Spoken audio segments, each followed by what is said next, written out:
Hello, everyone, and welcome. Welcome to this new chapter of our series of the Forgotten History Titans.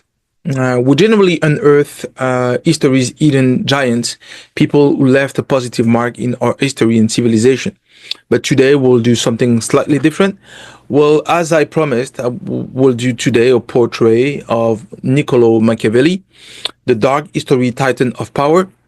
And as I promised, I will do an opposite review between Plato's Republic vision and Machiavelli's The Prince vision. So as we did in the previous portraits, we step into the shadows of our past, where brilliance lies obscured by time. Today we resurrect the legacy of those who have shaped our world but vanished from our collective memory. From the laboratories of unsung scientists to the dusty tomes of overlooked scholars, we'll traverse continents and centuries to unveil the extraordinary lives that history forgot. Our journey now takes us to one of history's most infamous minds, Niccolò Machiavelli, a man whose ideas on power have shaped empires, toppled governments, and infiltrated the darkest corners of modern leadership. Unlike the virtuous visionaries we've explored before, Plato's with philosopher-kings and the Republic, Cher Anta with the scientific revival of African glory, or Amadou Hampâté-Bâ's preservation of African wisdom. And naturally, Nikola Tesla with its scientific visionary of the betterment of humanity. Now Machiavelli's approach stands as something a little bit different, almost like a titan of a different kind, a titan of manipulation, ruthlessness, and the art of domination. For those unfamiliar with his work, Machiavelli's The Prince is not just a political treatise.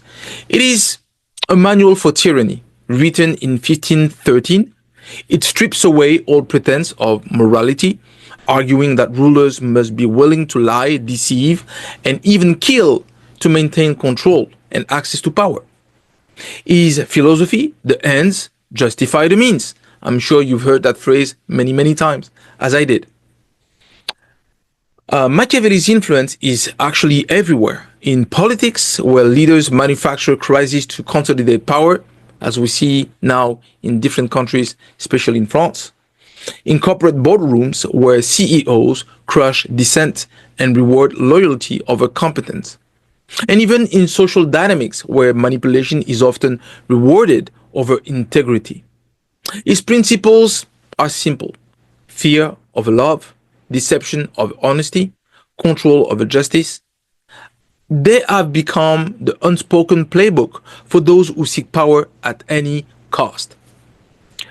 Those might call it Realpolitik, where people don't have any friends, they have interests. Others might call it what it truly is, a satanic inversion of governance and power, where the weak are exploited, truth is disposable, and morality is a weakness to be weaponized against the naive. Where Plato's Republic envisioned leaders guided by wisdom, justice, and higher spiritual truth, and an higher level of purpose, philosopher-kings who ruled for the good of all. Machiavelli's Prince operates in a world devoid of divine order or moral compass. So now please bear with me as we delve into the twisted Niccolò di Machiavelli's mind and approach.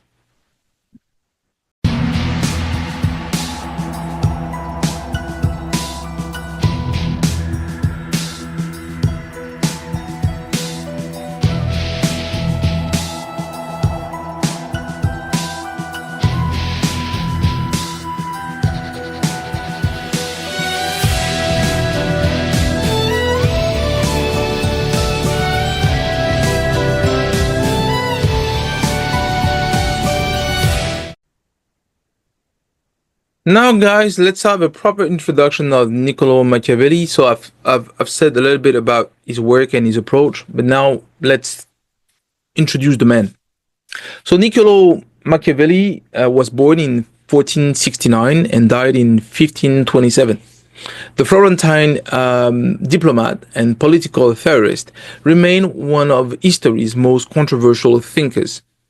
His seminal work, The Prince, shattered medieval ideals of virtuous rulership. Instead, he was advocating for a pragmatic and often ruthless approach to power.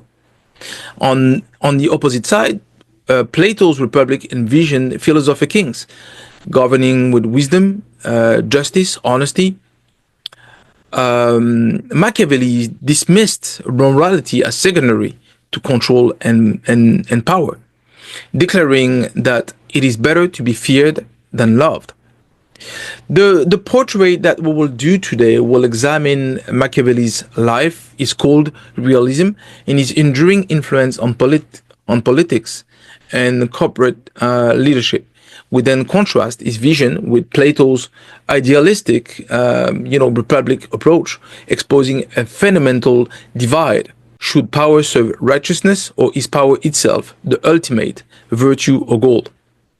Now let's look into his early life and education. As I was saying, Niccolò Machiavelli was born in Florence in the 15th century during Italy's fractious Renaissance. Machiavelli witnessed firsthand the chaos of competing city-states and foreign invasions.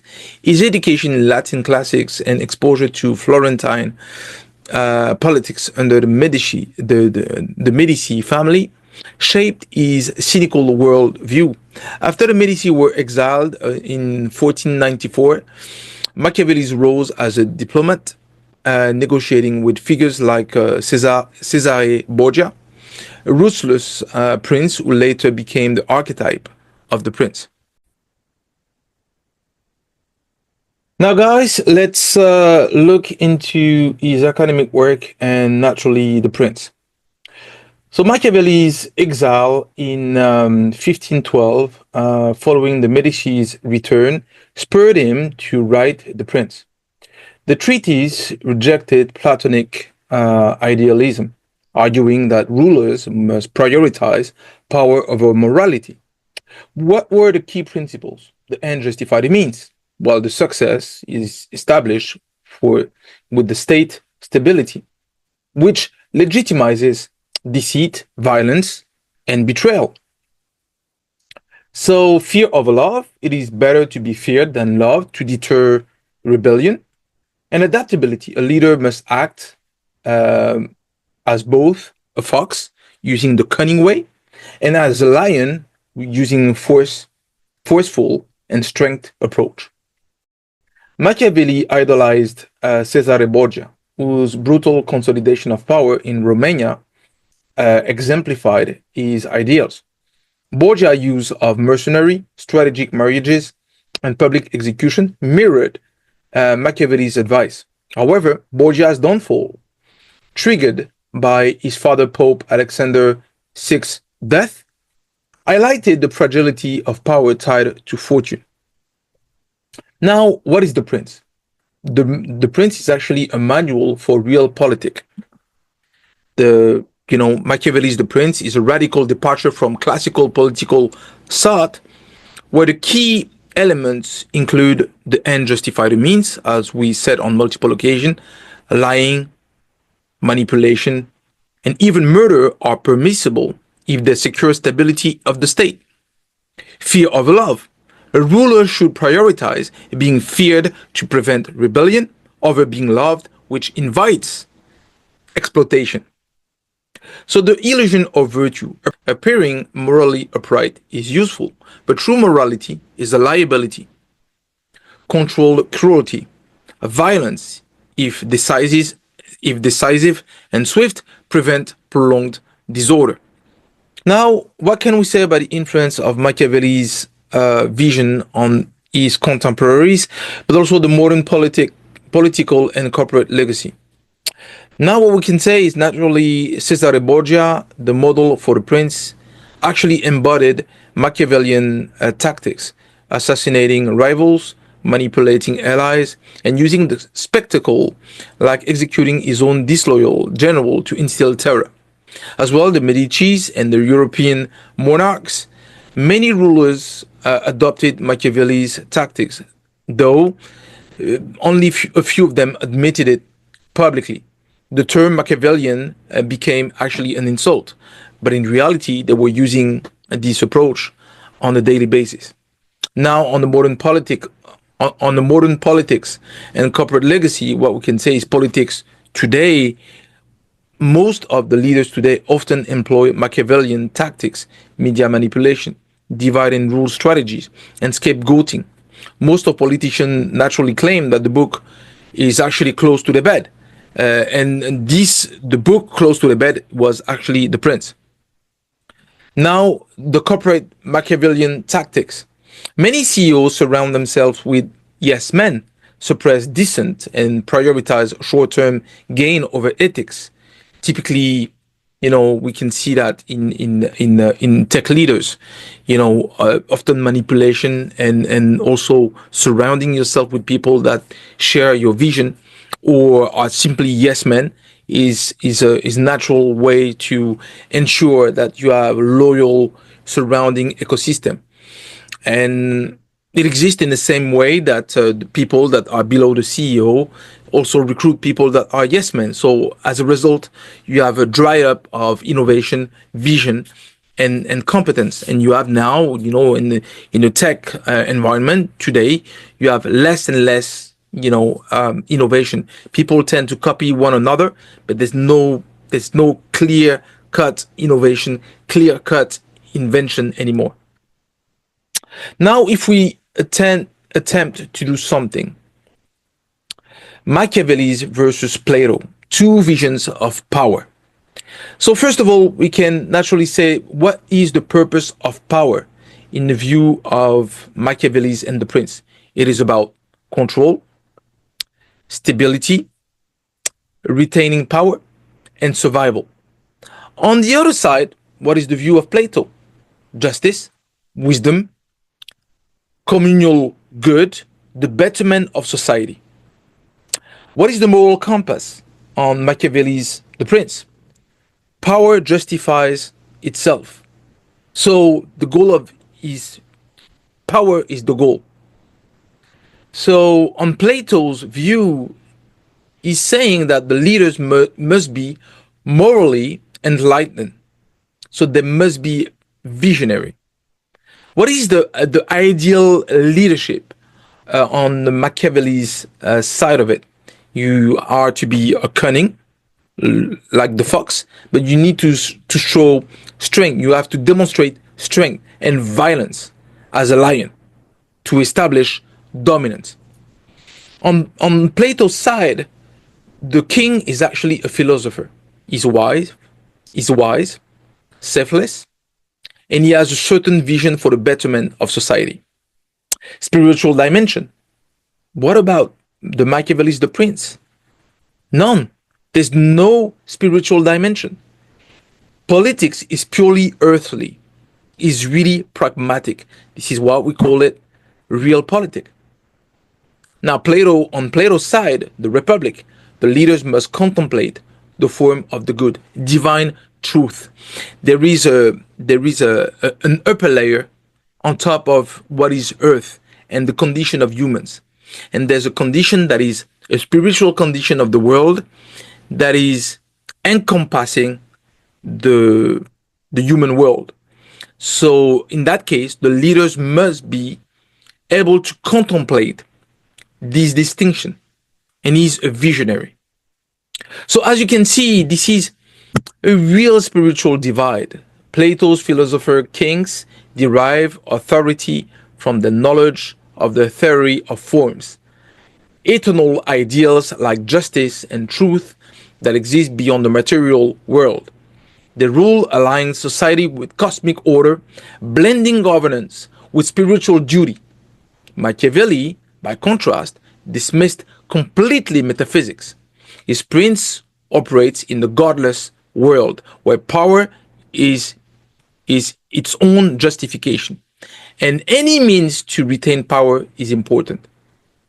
So to finalize this opposite review of Plato's vision and Machiavelli's vision, we can say that Plato's philosopher-kings approach is a way to rule with knowledge of a higher spiritual reality, the world of forms. The governance aligns with cosmic justice, so the betterment of society as a whole, not for the only selected few. Machiavelli's prince exists in a godless, chaotic world. Religion is only useful as a tool to control the masses. God is not a co-pilot, he's a PR tool. So as such, Plato's rulers seek transcendence, Machiavelli's seek dominance. Now, if I attempt to do a conclusion, what would it be? It could be that this is an internal debate. Machiavelli's The Prince remains a dark mirror for modern power structures. Government that prioritize control over justice, corporate environment that reward cutthroat ambition, and leaders who see morality as a weakness. Yet, Plato's Republic stands at its antithesis, a call for leaders to govern with wisdom, compassion, and a connection to the higher truth or the higher perspective. So the question endures, should politics be a battlefield of cunning or a pursuit for the good? Machiavelli would laugh at the naivety of the latter, but perhaps that is why we still need Plato and a different view of it. I personally, push on the side of Plato's. As you know, I'm someone that believes in the truth, in justice, in the higher truth, and naturally I believe in God. So, the view of Machiavelli to me reminds me of a stark reminder of what is the satanic vision of what we see out there in the field, where we see people that are totally have no moral compass, no limits in what they would do in order to retain power and to accumulate wealth. I believe humanity can be better, and this is why I believe in Plato's vision. Thanks very much, and I will see you in 2 weeks with another Forgotten Titan. And actually, it's up to you to lift up these channel and to share, comment, and like this content if you liked it. So thanks very much, because I enjoyed doing it. So thanks very much, and I see you very soon.